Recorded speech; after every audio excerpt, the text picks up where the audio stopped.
Bayangkan kamu berdiri di atas sebuah struktur. Panjangnya hampir 4 km.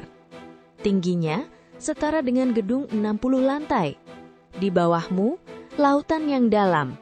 Di sekelilingmu, angin yang bisa mencapai 300 km per jam. Dan seluruh konstruksi ini hanya digantung oleh kabel-kabel baja. Tidak ada kolom, tidak ada dinding, tidak ada lantai di bawahmu yang menopang. Hanya kabel dan kepercayaan pada fisika. Ini adalah jembatan Akashi Kaikyo di Jepang. Resmi dinobatkan sebagai jembatan gantung terpanjang di dunia. Dibangun selama 10 tahun, melewati gempa bumi besar, dan berdiri di atas salah satu jalur laut tersibuk di planet ini. Hari ini, kita akan bedah habis bagaimana manusia benar-benar bisa membangun ini. Sebelum jembatan ini ada, satu-satunya cara menyeberangi Selat Akashi adalah dengan feri. Setiap hari, ribuan orang bergantung pada feri itu. Tapi, selat ini bukan perairan biasa. Angin bisa mencapai badai besar, gelombang tinggi, arus bawah laut yang berbahaya. Tahun 1955, sebuah tragedi terjadi. 2 kapal feri tenggelam dalam badai. 168 penumpang tewas. Sebagian besar adalah anak-anak sekolah. Tragedi itu mengubah segalanya. Jepang memutuskan tidak boleh ada lagi korban jiwa karena menyeberangi selat ini. Dan impian gila pun dimulai. Membangun jembatan di atas selat yang paling berbahaya di Jepang. Satu angka yang perlu kamu ingat. 1991 meter. Itu panjang bentang tengah saja, bagian yang tidak ada tiangnya. Untuk perbandingan, jembatan Golden Gate di San Francisco, bentang tengahnya hanya 1280 meter.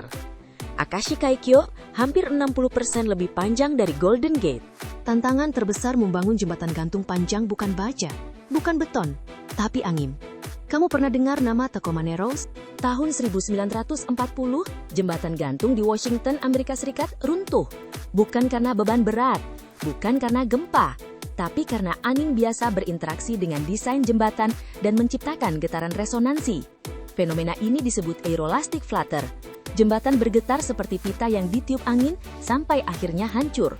Para insinyur Akashi Kaikyo belajar dari bencana itu, dan mereka menciptakan solusi brilian. Pertama, dek jembatan dibuat dengan penampang kotak berlubang, bukan solid. Ini memungkinkan angin melewati celah, alih-alih menghantam permukaan, mengurangi tekanan. Kedua, di dalam dek dipasang peredam gelombang, sistem girder yang secara aktif melawan getaran. Jembatan ini boleh berayun, tapi pada frekuensi yang aman. Ketiga, sebelum konstruksi, mereka membangun model skala 1:100 dan mengujinya di terowongan angin selama bertahun-tahun. 1000 jam pengujian angin. Jepang adalah negara dengan aktivitas seismik paling intens di dunia.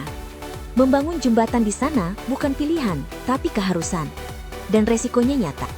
Ini dia bagian yang bikin merinding. 17 Januari 1995. 3 tahun sebelum jembatan selesai, gempa bumi Kobe menghantam. Magnitudo 6,9. Salah satu gempa paling mematikan dalam sejarah Jepang modern. 6.000 orang tewas. Apakah jembatan yang sedang dibangun itu rusak? Menariknya, tidak.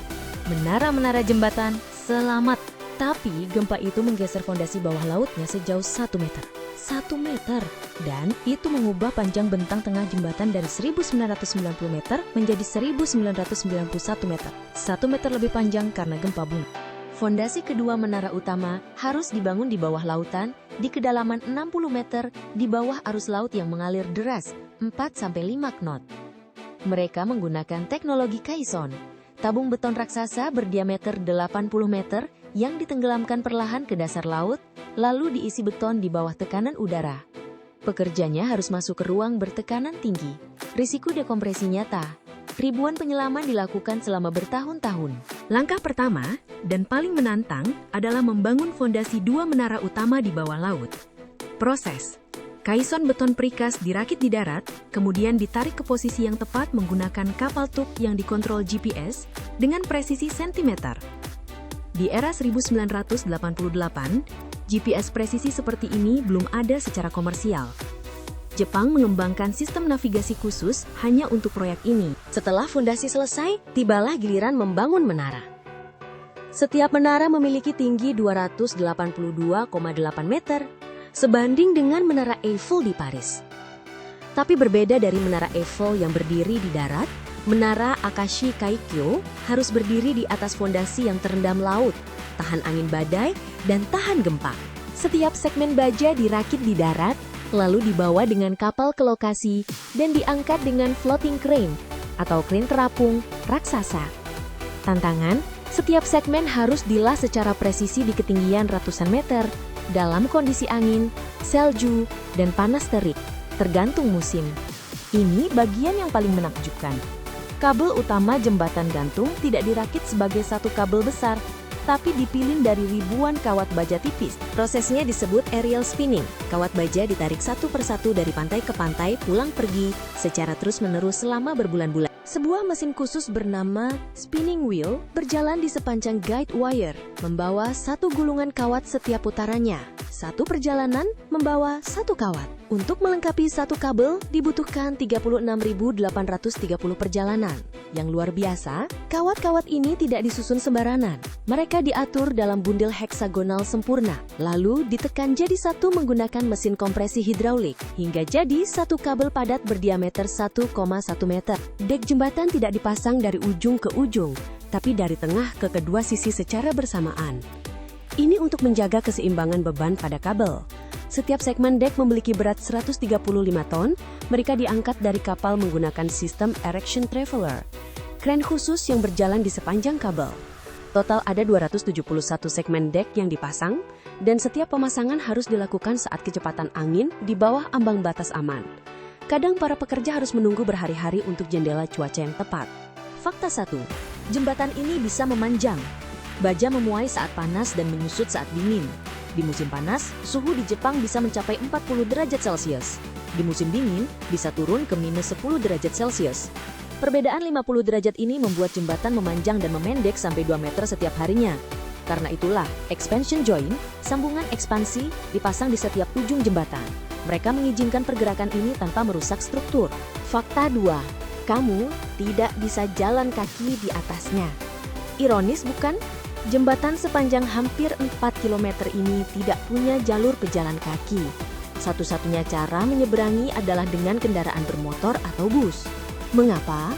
Karena berjalan di atas jembatan setinggi itu dengan kecepatan angin yang ekstrim dianggap berbahaya. Dan untuk yang ingin merasakan sensasinya, ada tur khusus masuk ke dalam kabel utama. Ya, kamu bisa berjalan di dalam kabel. Fakta 3. Satu menara lebih tinggi dari Menara Eiffel. Menara Eiffel yang kita kenal tingginya 330 meter. Tapi itu sudah termasuk antena yang ditambahkan belakangan. Menara aslinya saat pertama dibangun 300 meter. Menara Akashi Kaikyo 282,8 meter, hampir setara. Dan ada dua menara seperti ini, berdiri di tengah laut. Fakta 4. Cahaya di malam hari punya makna. Setiap malam, jembatan ini diterangi lampu LED warna-warni, dan lampu itu bukan sembarangan. Warna yang ditampilkan berubah mengikuti kalender Jepang. Hari biasa, biru. Hari tahun baru Jepang, warna khusus. Festival lokal, warna tertentu. Bahkan ada mode pelangi untuk perayaan nasional. Jembatan Akashi Kaikyo bukan hanya tentang teknik sipil. Ini tentang apa yang bisa dicapai manusia ketika ada motivasi yang cukup kuat. Awalnya, dimulai dari tragedi. 168 nyawa yang hilang dalam badai. Tekad untuk memastikan itu tidak terjadi lagi. Dan 40 tahun kerja keras para insinyur, ilmuwan, dan pekerja konstruksi. 3 pelajaran yang bisa kita ambil dari jembatan ini. Pelajaran 1, belajar dari kegagalan orang lain. Insinyur Akashi tidak perlu menunggu jembatan mereka runtuh untuk belajar tentang aeroelastic flutter. Mereka belajar dari Tacoma Narrows. Dalam teknik sipil, kegagalan orang lain adalah investasi paling berharga. Pelajaran 2. Teknologi berkembang seiring kebutuhan, GPS presisi, baja ultra high strength, sistem pemodelan komputer untuk simulasi angin dan gempa, semua ini dikembangkan atau ditingkatkan karena tuntutan proyek ini. Kebutuhan adalah ibu dari inovasi.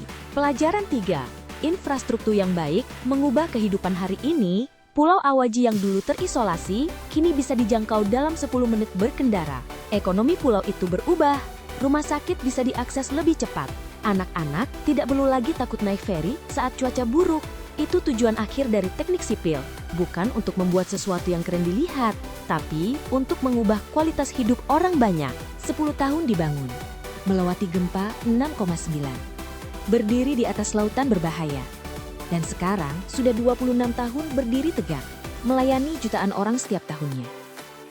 Akashi Kaikyo adalah bukti bahwa batas kemampuan manusia selalu bisa didorong lebih jauh, selama ada alasan yang cukup kuat untuk melakukannya. Kalau kamu menikmati konten ini, klik subscribe ya, karena di channel ini kita akan terus bedah kasus-kasus teknik sipil paling menarik di dunia. Dan video berikutnya, kita akan bahas kegagalan terbesar jembatan gantung sepanjang sejarah, dan apa yang bisa kita pelajari darinya.